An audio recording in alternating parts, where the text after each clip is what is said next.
These oral histories, it's often been pointed out, have certain anomalies in them, and one of them is that so many of the individuals who were interviewed remarked that they were better fed and better clothed when they were enslaved than they were in the awful years that followed emancipation, when violence and peonage were forced upon the freedmen in the post-Reconstruction South. Now, a lot of historians say, well, that's in part because of those extreme conditions they suffered, but mainly this must be like some kind of nostalgia that the slaves felt, because many of them were children when they were slaves, or that, well, many of the interviewers of the enslaved people were whites whose families had actually been slave owners, and that this inhibited the kind of testimony that these elderly African Americans were willing to give. However, the work of our next speaker, I think, demonstrates just to the degree to which the post-emancipation experience of African Americans, how difficult it was, especially during the war itself. We're used to thinking about it maybe being difficult after Reconstruction, but even during the war, the road to freedom was full of hardship, it seems. James Downs is a very versatile historian. He's an historian of the South. He's an historian of the environment. He's an historian of the medical history. And of course, he's an historian of the Civil War. He's a frequent and very lively commentator on both history subjects as well as contemporary politics. His postings are found on the Huffington Post, History Network News, and even our editorially benighted Chicago Tribune has gone ahead and benefited from his contributions. James, perhaps your next posting might be related to the absurdities of the government shutdown, which affects us today. But we're very happy to have him with us this morning, James Downs.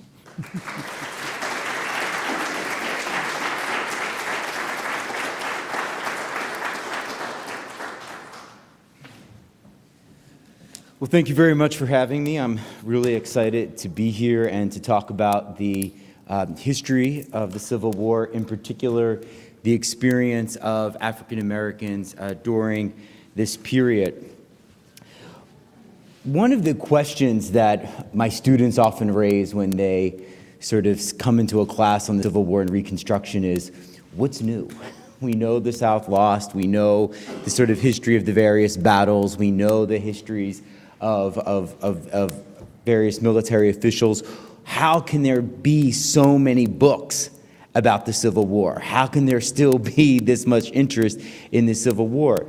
And part of it is because historians are constantly engaging in new methods of uncovering new kinds of sources, or possibly reading sources that everyone knew at a certain time, but are seeing them with fresh eyes, and as a result are bringing out new dimensions. My work fundamentally focuses on the history of emancipation, and so what I want to think about today, especially in 2013, at the 150th anniversary of the Emancipation Proclamation, is what is the popular image of freedom in the American consciousness? How do we think about this moment when Lincoln issued the Emancipation Proclamation? And we can think about this from everything from Steven Spielberg's adaptation of the film Lincoln to how fifth grade history students, how fifth graders learn history and learn about the Emancipation Proclamation, to how the most committed and rigorous scholars treat this interpretation, treat this moment. And all of them present a very, very similar image. That the Emancipation Proclamation engendered enormous amounts of celebration and triumph for freed slaves. That the Emancipation Proclamation functioned as a critical turning point in the war. And we can think about the Emancipation Proclamation in terms of why Lincoln issued it as a wartime strategy to deplete the Southern labor force and also to increase the number of manpower, number of men that he could have fighting for the Union side. But I want to shift the focus a bit, and I want to think today about what it meant for freed slaves.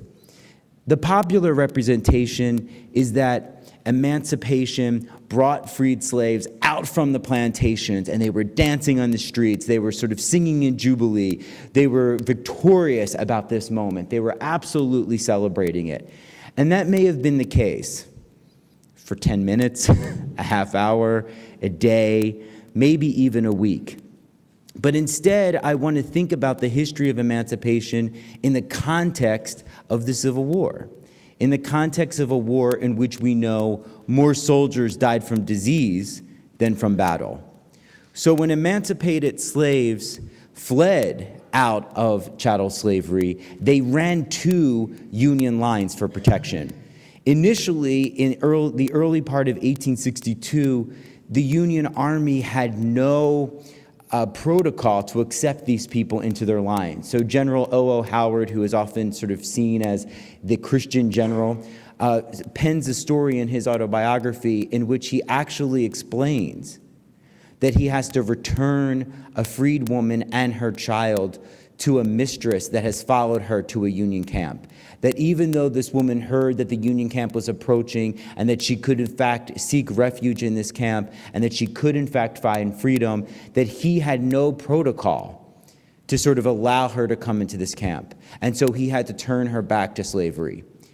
By 1862, the passing of the Confiscation Act recognizes that freed slaves can enter into Union lines, but in entering into Union lines, they must provide their labor for the work of the Union Army, which was totally fine for many emancipated slaves.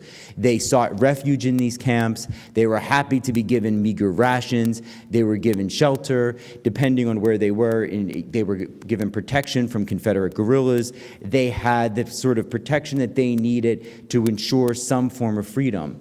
But the term contraband, which was the military term used to designate their status, neither granted their freedom nor did it absolutely eradicate their status as enslaved people. It left them in a sort of limbo, in a nebulous position.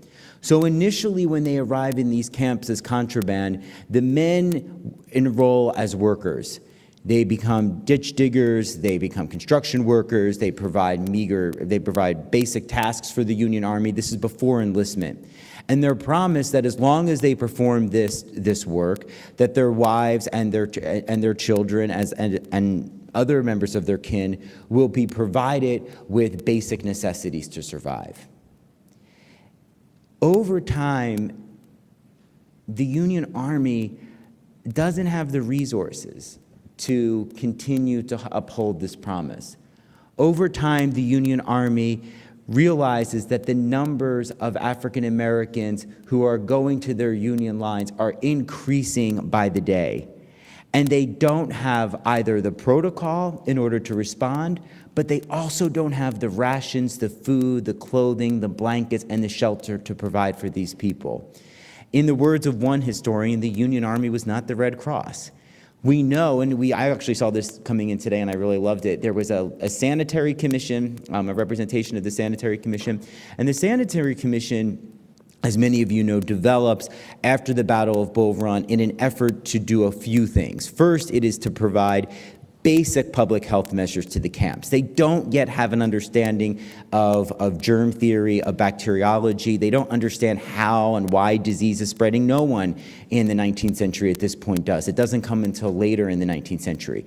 But there's a sort of nascent form of epidemiology in the form of public health in terms of basic sanitation, whitewash streets with lime, clean things, boil water in order to sort of burn out any kind of what they would sort of consider to be a germ, but they didn't have that language, so it's even kind of hard to talk about. So the Sanitary Commission comes in as a way to even try to clean up these Union camps, but the science is not on their side. So even if they want, with all of the best efforts and all with the best hopes, in order to eradicate the sickness, the disease, and the filth that plague Union camps, they aren't as efficacious as they would like to be. Once you have the arrival of freed slaves into this region, it actually increases the number of people, which is draining the very limited resources, but it's also increasing the rates of sickness and disease. Any epidemiologist would tell you that disease increases whenever you have a new population of people moving from one location to the next. And we see this throughout the Civil War, people. Volunteer and enlistment troops move from various points of the South and migrate to Richmond. To join the Confederacy, right? Then you have the displacement of white Southerners throughout the South. Then you have the movement of Union troops. On top of this, you now have emancipation. So you have 4 to 5 different groups of people moving throughout this region that's exacerbating the spread of disease. On a micro level, to better understand this, you can think about it where I work at my college. Every year when the first years arrive, there's all these public health precautions about the flu shot and all of these other issues, because what you're having is a population of people that's been stable, that's now being introduced with a population of another 700 people that can increase any kind of public health problem. So in that respect, imagine that scenario multiplied exponentially, and that's what happens during the war. That's just in terms of what happens in terms of the landscape, what happens in terms of these people and how they arrive. So I want to shift to a story of Joseph Miller, and I feel like it's story time, so I kind of want to sit down, but there's not a chair, so I'll all right. If I walk out here, will you hear me? Just yes? Yes, you hear me? All right. So Joseph Miller and his family arrived to Camp Nelson in 1864 in Kentucky. Thanks. You're being broadcast. I'm being broadcast. Okay, awesome. Thank you. Sorry about this. Okay, so one of the things that you learn when you're a professor is that if you stay here the entire time, you're gonna lose them. You gotta shake it up a little bit. You gotta move around. You gotta use the board. Do other things. And so I understand you've all graduated from high school, you've all moved on, but I still feel the need that I have to play these little pedagogical tricks to keep us moving along. Okay, that's great. I can even hold it. All right, so Joseph Miller arrives to Camp Nelson, Kentucky with his wife, Isabella, and 4 children. It's unclear, based on the archival evidence, where he came from in the South. Whether he was from the low country south of the Mississippi Valley, but somehow he migrates with his family and they make it to Camp Nelson. At Camp Nelson, there are over 200 to 300 other families who have come from all parts of the South and migrated to this place, and Union officials have established a really important sort of outpost for these people. They're living in a sort of makeshift camp that surrounds the perimeter of the Union camp. And there they're given used army tents, unused blankets, and even whatever discarded military uniforms and clothing, boots that the soldiers may have had, they've given them to these people. Because when we think about the moment of emancipation, and I just want to pause before I get back to Camp Nelson and Joseph Miller, we have this idea of freed slaves hear about the idea of Union gunfire, and they run to Union lines, and they're dancing, and they're having this moment of triumph and celebration. And we don't realize that many of them left at a moment of war. Many of them left in a moment of emergency. They didn't bring with them all of their belongings. And as enslaved people, they didn't have many belongings, right? So on one level, they arrive in these camps with little or no clothing. And this little or no clothing has to sort of help them to protect them from the cold weather, from the rain, from the mud. And in November of 1864, they're facing a small sort of a snowstorm. So Miller gets there. He actually has the opportunity to enlist as a soldier, which is part of an elite group of African Americans that actually had the opportunity to wear a Union uniform. And so on November 22nd, 1864, he's woken up by a Union soldier on horse and says to his family, he says to Joseph Miller and the family, "You must all leave this camp now." And Miller says, "I can't leave this camp now. My child is really sick. Plus, you promised me that if I put on the Union uniform, if I worked for the government, that my family could live in this makeshift camp here, which is essentially a refugee camp." And the Union soldier said, "No, we've changed the plans." And Miller looks out to the horizon, and he can see wagons being escorted by under military surveillance, under military gunpoint of freed slaves moving off into the unknown Kentucky territory. He looks back down at his child and he said, "My son is really sick. Could he please stay?" And then his wife Isabella asserts that they wouldn't be a problem. They wouldn't be a burden on the army. And at that point, the soldier says, "I will shoot every last one of you if you don't leave now." So Miller packs up his wife and his children, places them onto a wagon, and they go off into the sort of unknown Kentucky territory. Miller then continues his work for the day as a soldier. Later that night, he wants to find out where his family is, and he travels to what he refers to later in an affidavit as a quote-unquote colored boarding house.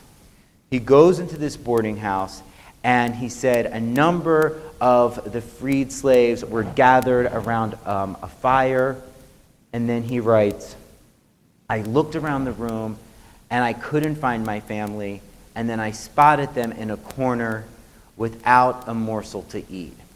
He goes over to his wife, Isabella, and she explains to him that their son died on their journey from the camp to this quote-unquote colored boarding house, that the child froze to death. At this point, Miller needs to return back to the Union camp in order to work the next morning. But the more pressing issue is, where does he bury the body of his child?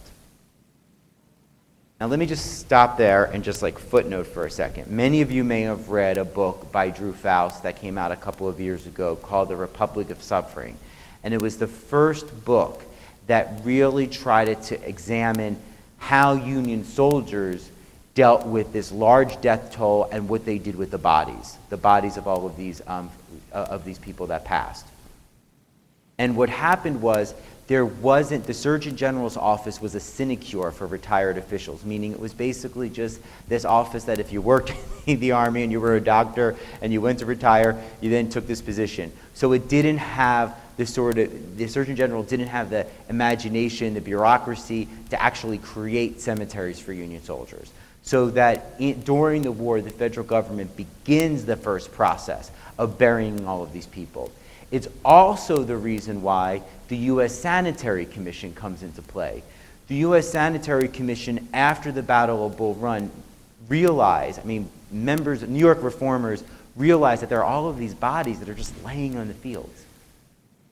There's no ambulance to transport them.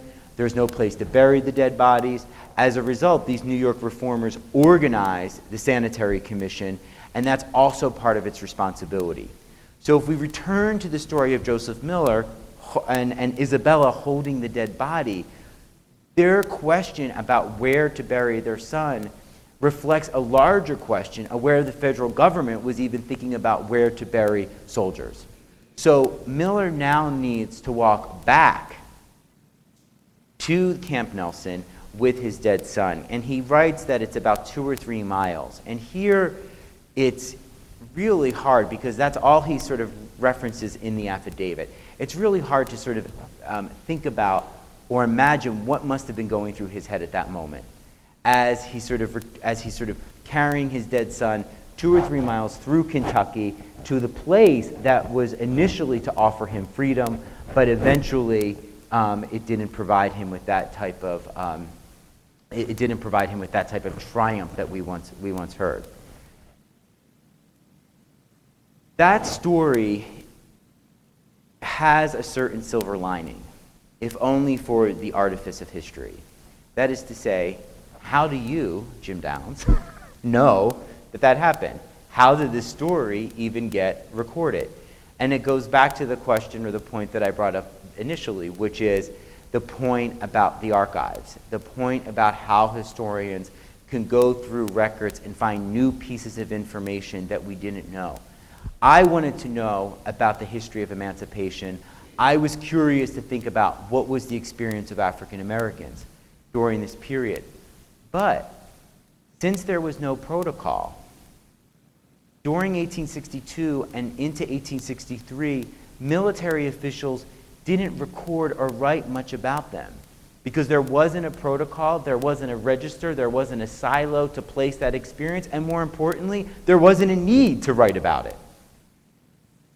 So when I was doing my research at the National Archives, looking through the Army records, I found a file called Miscellaneous.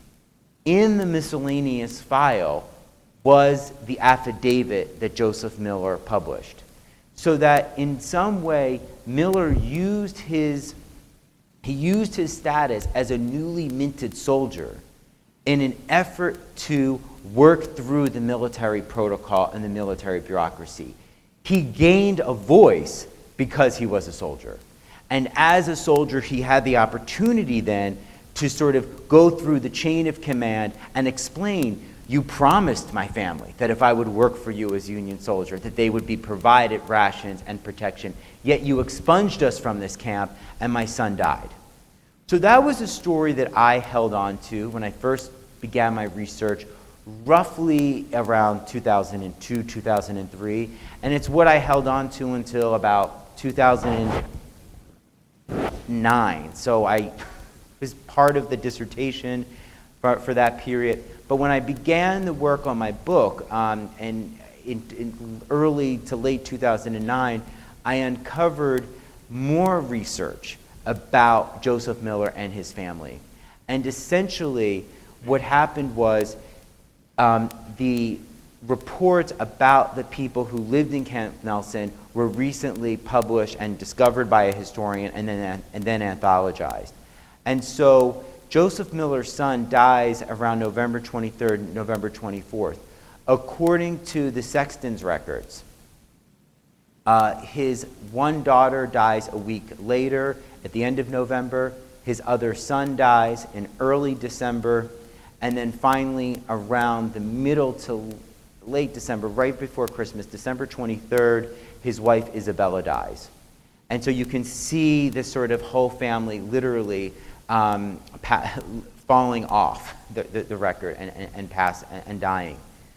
By January 4th, Joseph Miller dies.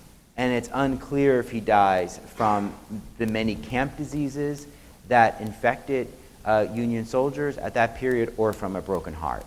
And so, in some way, this is the story for me of emancipation.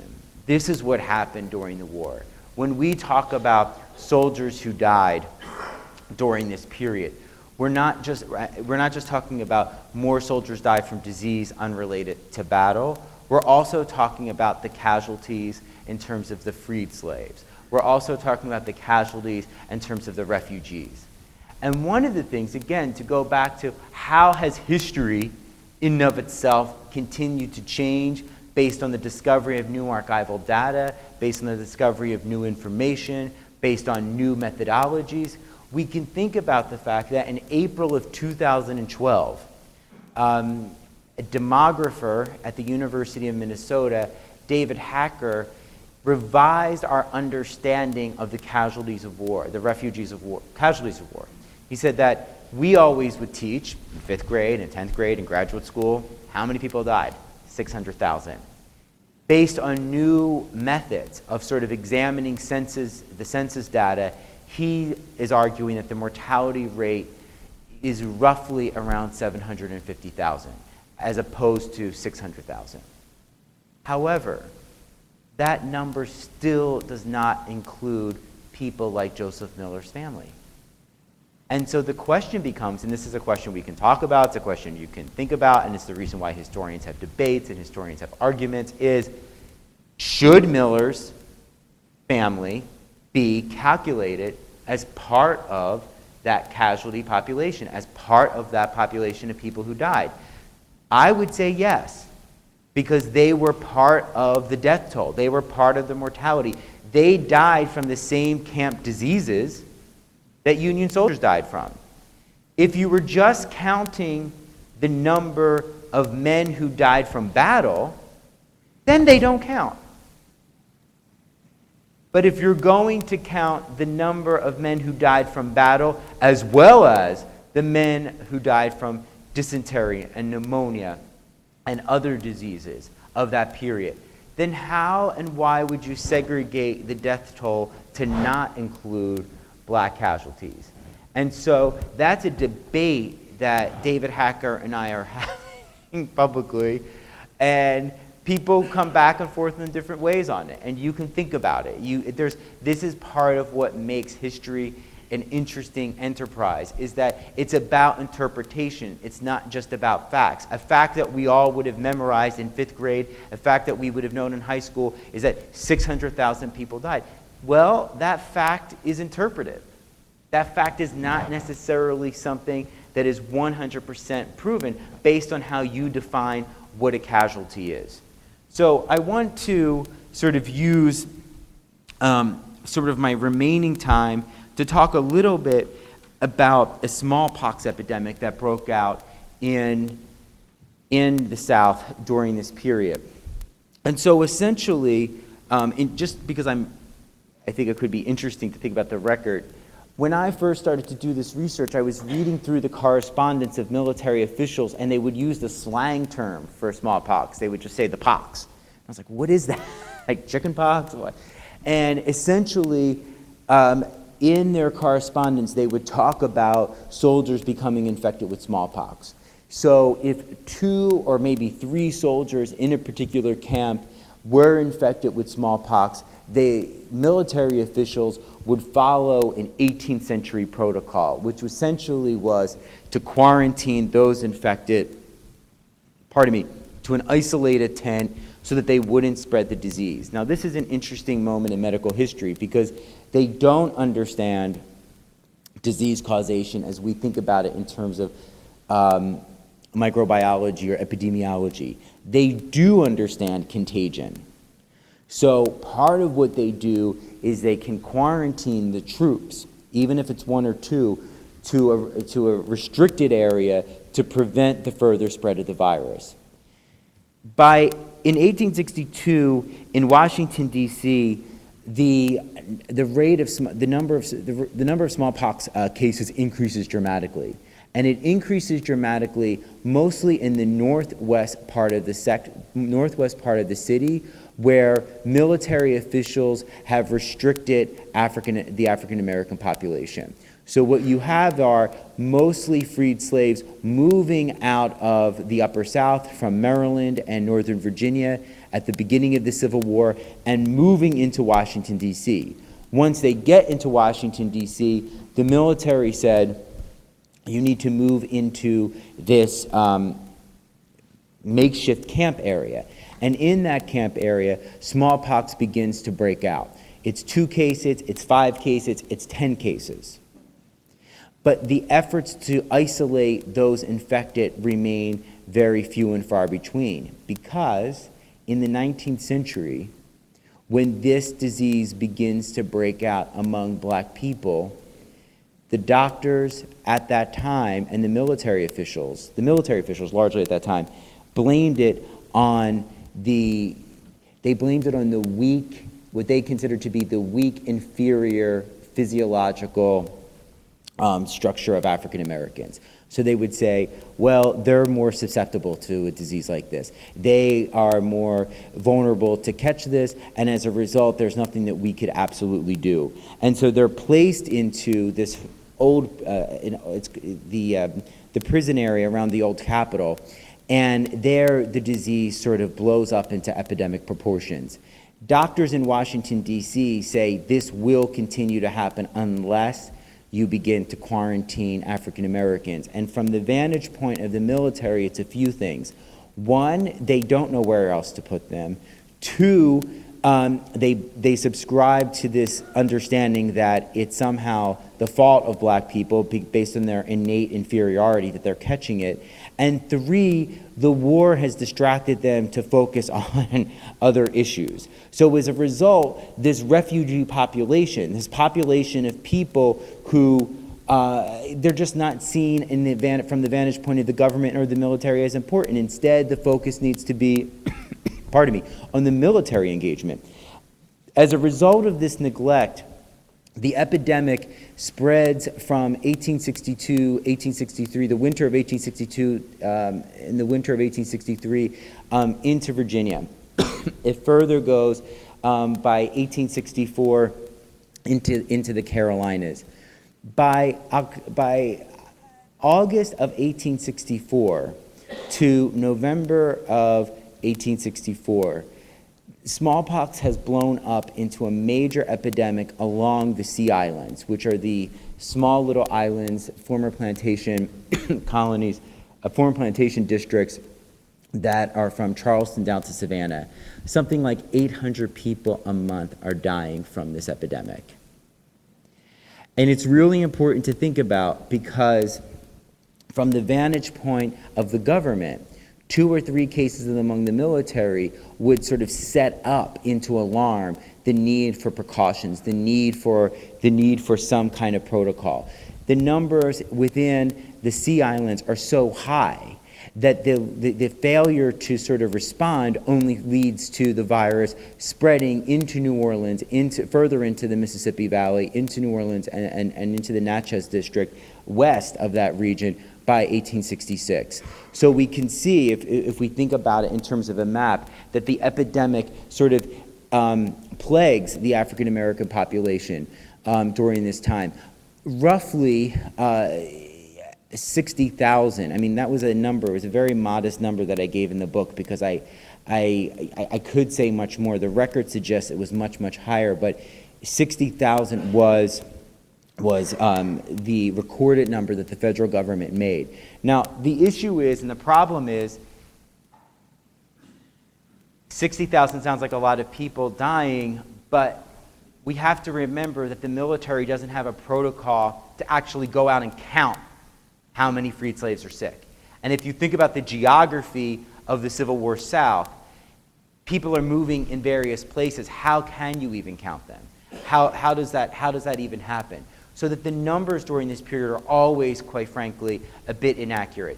The other part of it is that once the war ends, the ways in which African Americans define their freedom is through their mobility. So they're moving throughout the South. That constant migration, that constant movement only further exacerbates the spread of smallpox, but it also makes it much more difficult for us to arrive at any type of estimate of how many people died. The New York Times reports on this in October of 1866, and the New York Times writes, like his brother the Indian, the freedman will soon melt away in freedom. The Alabama Independent, also of the same year, reports that the Negro will suffer from extinction. So on one level, you have military officials who are understanding this disease as a result of the innate inferiority of black people. But then you have the press who actually think that all of this mortality that they're seeing, and the reporters are on the ground and they're seeing boatloads of African Americans die. The only way they can understand it is to say that the black race is going extinct. So when the federal government begins to meet and to have discussions about what we should do in order to respond to this, Samuel Cox, a Democrat from, I always get this wrong, so maybe I always say Illinois, but I think it's Ohio, or it's Ohio, yeah. Samuel Cox from Ohio storms the congressional floor, and he says, why should we provide any type of support, any type of funding for these people, because they're only going to go extinct. And you can sort of hear, that sort of evokes or reverberates with the current debates concerning sort of welfare and all these other sort of issues that we're having today. But there was a concern among many people in the federal government that if, in fact, the government stood in and provided freed slaves with shelter or provided them with temporary clothing, or provided them temporarily with shelter and then clothing and food, that eventually freed people would become dependent on the government. And so part of the notion of what America is this idea of self-reliance. So in 1865, under Andrew Johnson's administration, we see the creation of something called the Freedmen's Bureau. It's a federal government institution designed with 4 important arms. The first is to sort of settle any kind of labor contracts and to get African Americans back onto the South and to have them join the labor force. The second is to deal with any type of abandoned land or confiscated land during the war, and to sort of distribute that, or for the government to sort of take ownership of it. The other part is to develop schools throughout the South, because part of the mission of the abolitionists during this period was that their campaign wasn't over for many abolitionists once the Civil War ended. They believed that they needed to redirect their energies and efforts and begin to establish schools for freed people so that they could get the necessary skills, the necessary tools in order to join the labor force, and not as agricultural workers. And it's important, just as a footnote, that this is just at the moment when the public education system happens, public school education system happens. So freed slaves and the sort of need for their schooling coincides with a broader movement towards public education. The fourth and final division that the federal government develops is a medical division. And this is interesting in light of all of these discussions that we're having about the Affordable Health Care Act, that this was not the first time. The Affordable Health Care Act, not new. If you didn't get anything from today, this is what you should get from today. From 1865 to 1869, the federal government establishes over 40 hospitals. They build 40 hospitals in the South to take care of emancipated slaves as a result of the smallpox epidemic and as a result of the kinds of issues and problems that Joseph Miller and his family happened.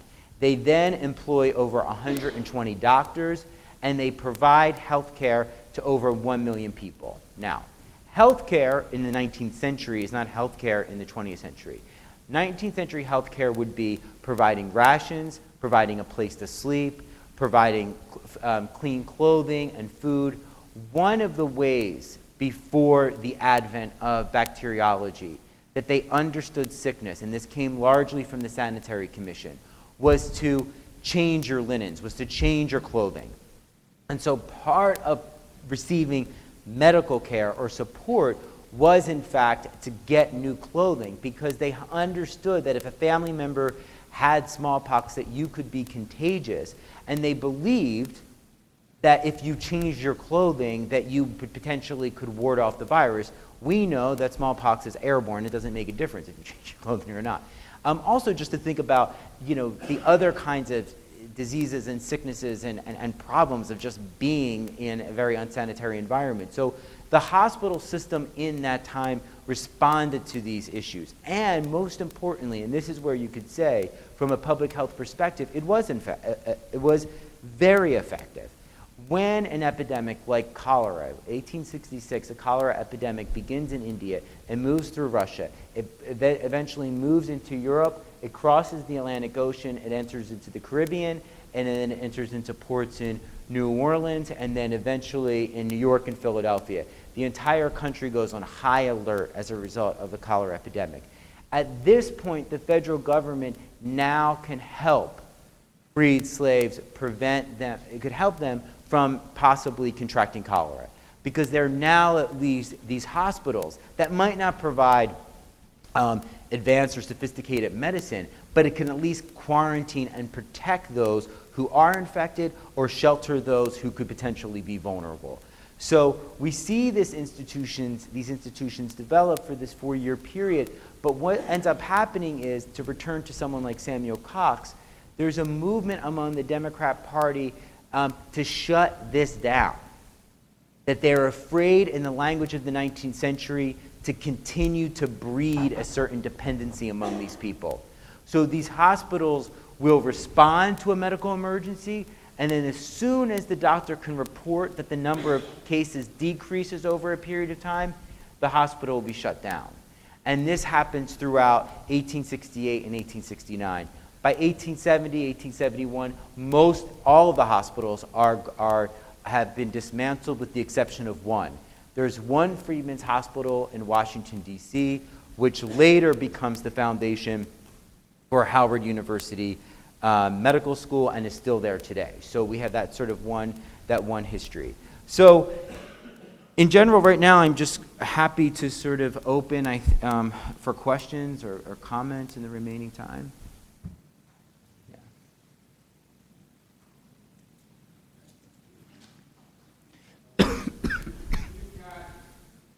We've got the census records, 1850, 1860, I think every 10 years there. Right. And they would also include, tree flags. Right. Right. Could you continue on to say 1870, 1880, and see what the numbers were as opposed to 1850? Right. So that's what, so David Hacker has used that census data in order to sort of argue why the number of casualties was actually greater than we initially anticipated. But mostly the 1870 census has been sort of universally recognized as historians as problematic and inaccurate for reasons that I kind of forget at this moment, but it hasn't been. How do I put this? My concern as a historian was people would always say, well, what are the numbers, what are the numbers, what are the numbers? And I would try so hard to provide data about the numbers. And census could provide numbers, the federal government could provide numbers. I was more hooked to the story, like to the anecdotal evidence of something like Joseph Miller. That's a family of 5. It doesn't sound like a lot, but that's, that to me was where I was sort of trying to go in the research. And then the other problem is, quite frankly, is that it's an accounting system that is highly prone to error and is inaccurate. And then I think people walk away. Like I think today if I said to you, you're walking away from my talk, what did you learn? And if I gave you a quiz, I'm actually going to give you a quiz. In fact, there will be a quiz. The quiz will be distributed. I'm kidding.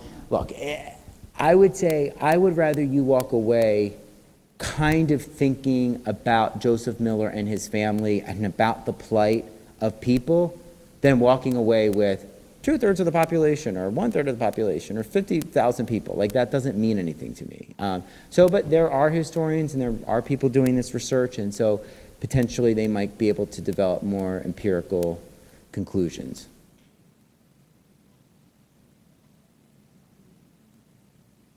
Anyone else?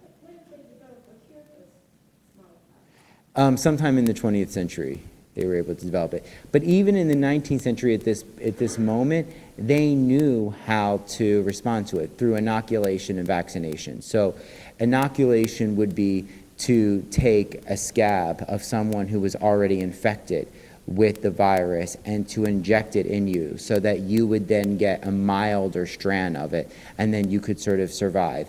Vaccination was to take the same the pustule from a cow, and then to take that pustule and inject it in you so that you would then develop a milder strand of the virus that you could treat. So that debate between inoculation and vaccination takes place mostly in Philadelphia in the 1780s and 1790s with Benjamin Rush, and you see mostly in Philadelphia when the smallpox epidemic breaks out, there's really big debates. Should the city require mandatory vaccination, right? And that's a question we have to think about today about certain issues. And there were huge debates about it. The point is that in the 19th century, they knew how to slow it down. And we could debate vaccination or inoculation are kind of barbaric and maybe not the most effective, but what did work, what could work, and it was quarantine. If you can just isolate the person, then they can't spread it. And they didn't do that because these people were forced to live in these camps that Miller and his family lived in. Yes? Did you get any of these stories from the slave narratives? Because where did you get that particular story? Right. So records. Right, okay, so basically, no. I didn't work with those records because of exactly the reasons that, that he mentioned, is that those records, the slave narratives that were published by the 1930s, because of the issues with memory and so forth, they haven't been able to be that useful for me. Plus, when I did extensive searches, I wasn't able to find enough. Miller uses his status as a soldier to sort of work through the bureaucracy. In other words, someone in that camp told him, you're a soldier now. You have an opportunity to voice a complaint and to issue a complaint. And so they were able to then file it on his behalf. And as a result, that's why we have the story today. But a lot of times the stories come from, I have another story that I was going to share depending on the time, of a woman named Laura Haviland, who's out of Illinois. And she goes into a camp of freed slaves, and she discovers a woman who, again, has a sick child. And within a few hours, the freed woman is frantically running around the camp, asking for help, asking for support. And the captain says, I can't help you. And it wasn't, and it's really interesting, it wasn't because he was mean, it was because he was fighting a war. Like, this was a refugee population. He didn't have the resources and the time. And he said, I have to help my own soldiers. They don't have much. 2 hours later, the child died. And the woman again is saying, well, now the question is, where can I bury the child? And she said, I don't want to leave the baby on the wharf because I've seen the wharf rats nibble at the other dead babies that were there. So that's an image that obviously is seared in Laura Haviland's mind, and she writes that in her diary. So I can use the diary of this white woman to pull information out about freed people and about their experience. So that's what I said when I first began the talk about how do we use these archives. Laura Haviland's a very important person. She was a member of the Underground Railroad. She was a Civil War Sanitary Commission worker. Her diary's been used to demonstrate important details about that history. I could use that diary and read against the grain and try to get some experience on African Americans because there are few and far between sources. Yes.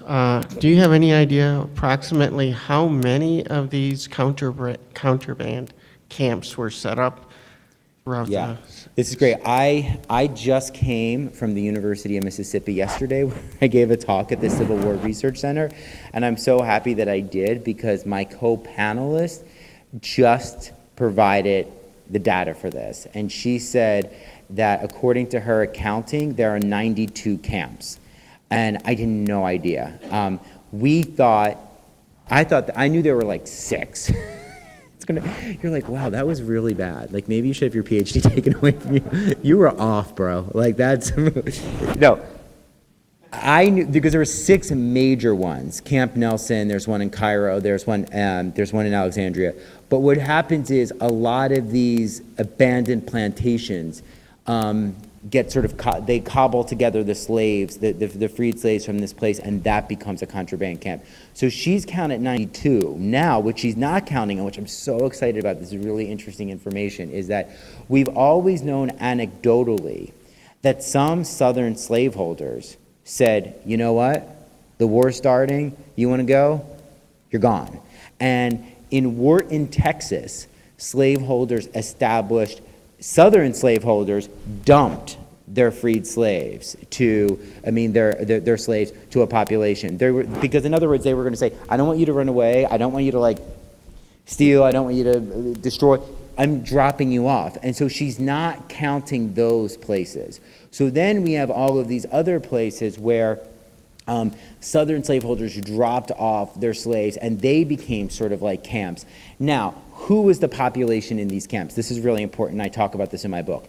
Those were probably elderly people, children, mostly women, people that they felt like during, and this goes back to the point of the introduction, during slavery, those people had a place within a plantation economy. In other words, if a slave was working on a particular plantation, those older women, those elderly men still were part of the community. They either were nannies for the children, they might have done sort of basic work, but in so many ways they were dependent on the master, and they really weren't providing the master any type of capital investment or help or support.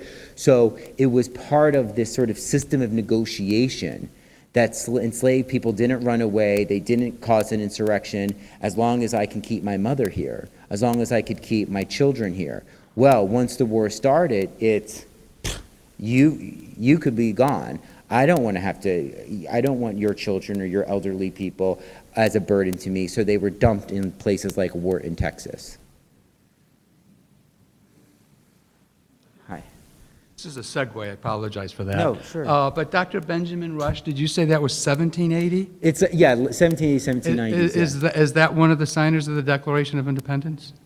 Yeah, around then, yeah. Okay. So, yeah, I was trying to see if there was a relationship between science and politics. Yeah, no, because I would make that. I would make that argument. I would make the argument that every time there's a major, political upheaval, there's always a biological aftershock. There's always some kind of health issue that we don't see. You can look at because of the fall of communism. It's great. The Berlin Wall falls, awesome. But then what happens to a lot of these people? They become displaced. They suffer, right? So there is. That's what I was thinking I was hearing. But anyway, go ahead, yes. Yeah, it's disturbing to me in reference to African American history, the mere fact that there isn't really any real what do I want to say? African American history that can be validated. Because we heard today there were over 200,000 slaves in the Civil War.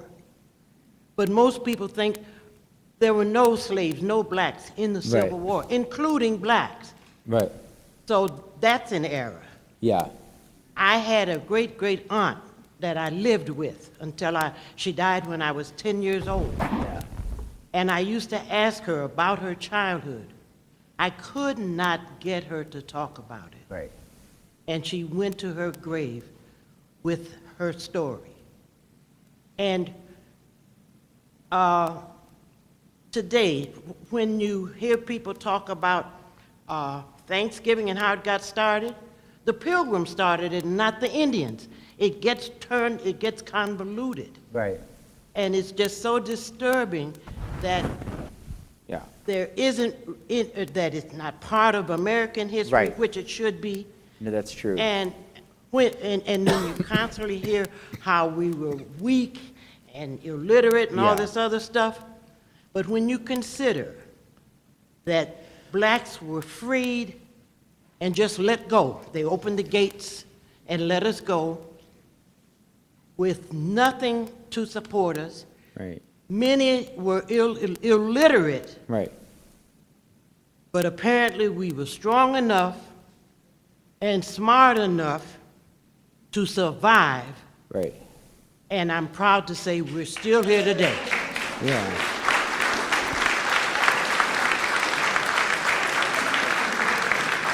That's right. That's right. No, that's a great point. I mean, I think that if anything, if you say not only did African American people have to survive slavery, but they also had to survive the war, that actually even proves, the sort of Herculean nature of the character. But also, I mean, the only thing I would say is, yes, blacks were illiterate, but so were whites. So I don't always say, I don't let my students or people go, oh, well, they were illiterate. I'm like, yeah, most, 90% of white farmers were illiterate too. So that's really an important distinction. So that was part of why the schools were created, was to increase literacy for all people. So that was something. Yeah, I mean, look, there's a reason why this book could only be published in 2013 or 2012 and not 1970, right? After the Civil Rights Movement in the 1970s and 1980s, historians went back and they found histories of black people during the Reconstruction period and during slavery and during the war that were very triumphant, that actually provided the sort of roots to the Civil Rights Movement to say, if you think that African Americans organizing for the right to vote in the 50s and the 60s is new, it's not. It happened in the 1860s, and in fact, they had the right to vote in the 1860s. And there was this, larger history, this larger moment of celebration, and the political time necessitated a political history that showed African Americans as triumphant. My book has only been possible to talk about people suffering and being sad and dying because we've evolved somewhat away from that moment, or at least we should be evolving away from that moment. And for me to have written this book in the 1960s, it would have been seen as completely racist. Like, you're just playing into a racist argument that black people couldn't survive, that black people were really sick and dying. And I'm saying they're not sick and dying because they're black. They're sick and dying because they're in a war where most people are sick and dying. They're sick and dying because they're in camps where they don't have food. They're not sick and dying because they're black. So, people are now willing to kind of think about, just like why we think about poverty, like why are some black people impoverished? Because they're black or because there's an economic structure? So we're now answering that question, and so we can now answer this question. Yeah. Did I miss you saying where either of the two children ever ended up being buried? Yes, because I didn't say it because I don't know, and this is the moment where, in Joseph Miller's book, in his testimony, we don't know where he was buried. The good, interesting thing, again, history is always changing. We're finding new material. I actually got to Camp Nelson in 2013. They haven't set up their establishment nearly as nice as this. It's a fraction of this. But there is now in Camp Nelson a cemetery devoted to black soldiers. And they have a sacred ground that they've identified as a place for the over 2,000 people like Isabella and her children who died there, that we don't know where they're buried. So what they did is, it's just this clearing, and the area is about half the size of this room, and they just left it completely open, and there's a memorial, a plaque that is to commemorate their death. But they died all throughout in places we don't know. And as far as her son is concerned, the woman who was afraid that her son was going to be left on the wharf, we don't know either, because this is the other part that happens. She's then forced under military rule to board a boat. Laura Havlin describes it. She has to board a boat, and she's transported to another region. So if I was a filmmaker, like, that would be the scene I would sort of focus in on, because here she is. We know her other children died during slavery, were separated from her during slavery. They were sold from her. Her husband's fighting the war someplace, and she's getting onto a boat that's like taking off in the water, and not knowing if her only other child that she had that died, if it's buried properly or not. And so, but this is the war. I mean, this is what it does. It produces these sort of tragedies with these questions that can often be answered. Who was the first director of the Freedman Bureau, and were they successful with starting it up? Yeah, so the first director is O.O. Howard, and he was responsible from 1865 to 1869, 1870. And then the director of the medical division is a guy by the name of Caleb Horner. And what I do in my book is I explain, and this is the sort of epilogue part 2, to be continued, is that after the war, after Reconstruction, O.O. Howard, when the Freedmen's Bureau is collapsed, he's then sent to the West, and he has to work with Native Americans. And so there's this whole question about, like, Reconstruction Part 2, and also what it means for how the experience of working with enslaved people, working and developing this program, provided a template for how the federal government responded to the increased development of reservations in the late 1860s, early 1870s. Yeah. Thank you very much. Hey.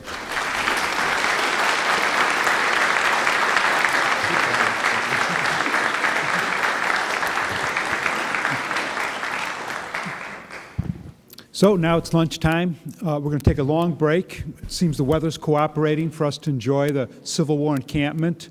And we'll see you for a very interesting presentation on the Vicksburg campaign, one of the unknown stories of the Vicksburg campaign, at 2:30.